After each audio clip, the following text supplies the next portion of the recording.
Today is going to be a great day. I am Nikki G, your host. Welcome to the Lone Doctrine, the food for thought exploration station, and your place in making today better than yesterday.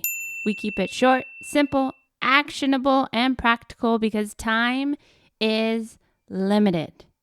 And before we start, you'll have to excuse the construction noises. Things are very exciting at the studio right now. And I thought, well, I could wait until they're done, but you never know when they're going to be done. You never know when they're going to start. And why would I keep construction from being here with you today? So I apologize if you hear random noises in the background. But topics. We choose a topic each and every month, and we explore that topic each and every week. Life has so much to offer, and oftentimes we get caught up in one way of thinking. We get so busy that our only exposure to life is work, home, work, home, work, home. And we start to get trapped in a bubble of sorts. Stress can take over, leading to ailments, causing friction in our relationships, and. The point is, life can sometimes come at us like a ton of bricks. So, what gets us through?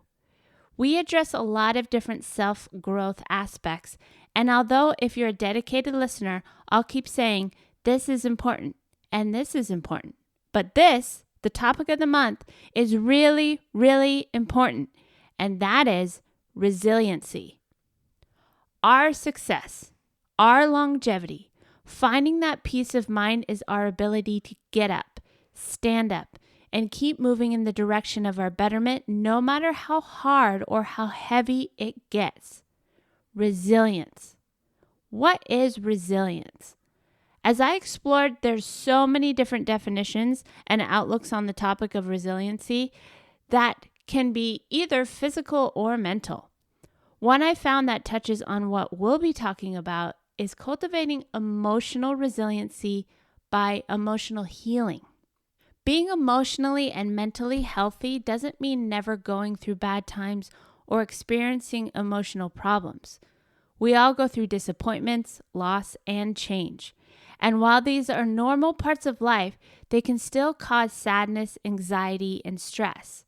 The difference is that people with good emotional health have an ability to bounce back from adversity, trauma, and stress. This ability is called resilience. People who are emotionally and mentally healthy have the tools for coping with difficult situations and maintaining a positive outlook. They remain focused, flexible, and creative in bad times as well as good. One of the key factors in resilience is the ability to balance stress and your emotions. The capacity to recognize your emotions and express them appropriately helps you avoid getting stuck in depression, anxiety, or other negative mood states. Another key factor is having a strong support network. Having trusted people you can turn to for encouragement and support will boost your resilience in tough times. I actually had a listener write into me recently and ask, why do you always read articles and blogs and things from different people? That's part of the mission here at the Lone Doctrine, is to have a place that explores all means, as many perspectives as possible.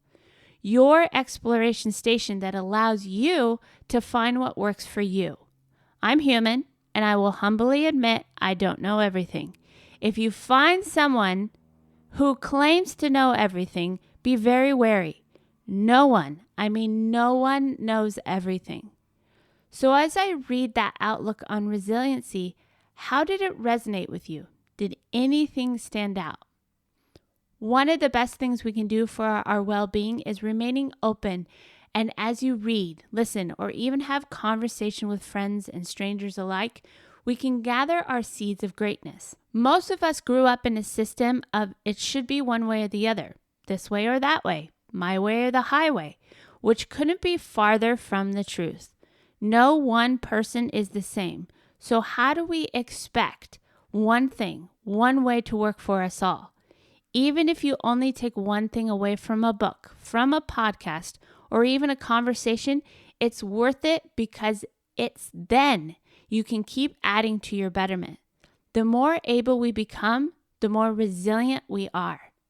So this week, I want you to think about what keeps you going, how to get back up when life gets you down.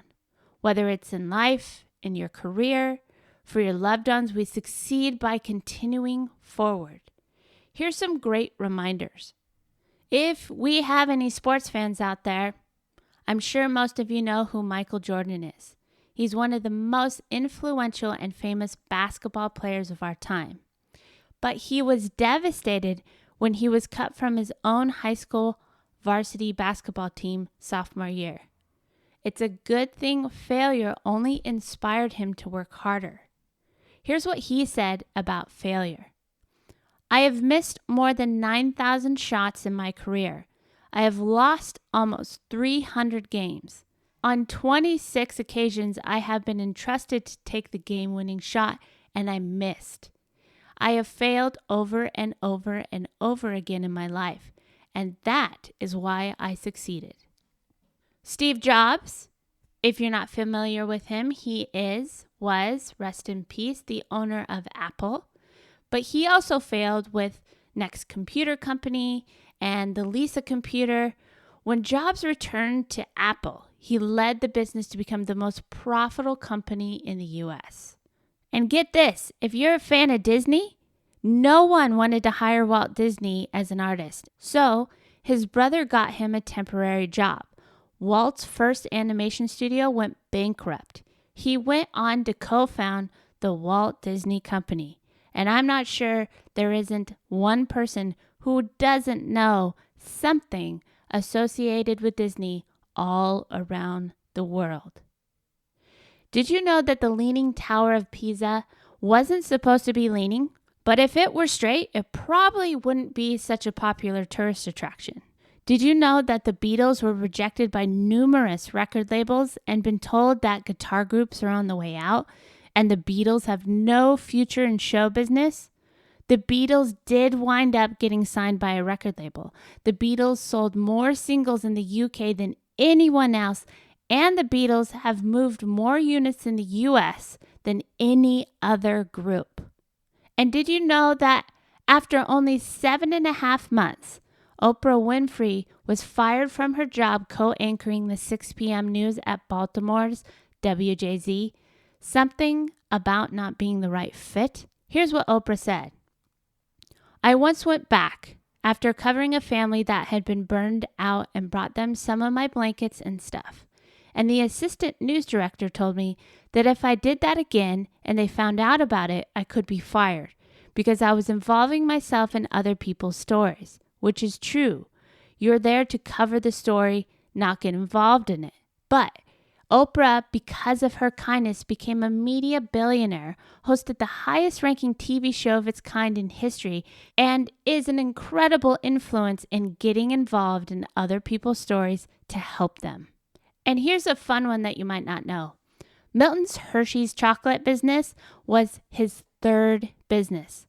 The first two went bankrupt. Hershey established the Milton Hershey School of At-Risk Children and the foundation to provide opportunities to residents of Hershey, Pennsylvania, all because of a Hershey's Kiss.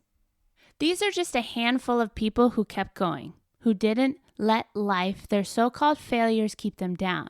Now, of course, a lot of these things are based around businesses, but a lot of these things can be applied to all parts of our life.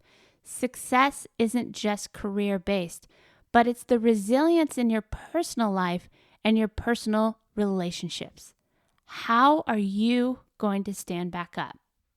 If you found value in the Lone Doctrine, we would be so grateful for your support. We've partnered up with Patreon, which is a place where you can help us stay on air and keep our doors open in supporting our listeners in making today better than yesterday. Thank you so much for your consideration, your support, and a special thank you to our current Patreons who make the Lone Doctrine possible. We hope to see you at patreon.com/Lone Doctrine. patreon.com/Lone Doctrine. We would really appreciate any help you can give. Even if you find our mission valuable and it might not be for you, all Patreons help our community stay strong. Check out our Patreon site at patreon.com/lonedoctrine and see what we're all about. Thank you for your consideration and an extra thank you to our current Patreons. And until next time, keep fighting the good fight.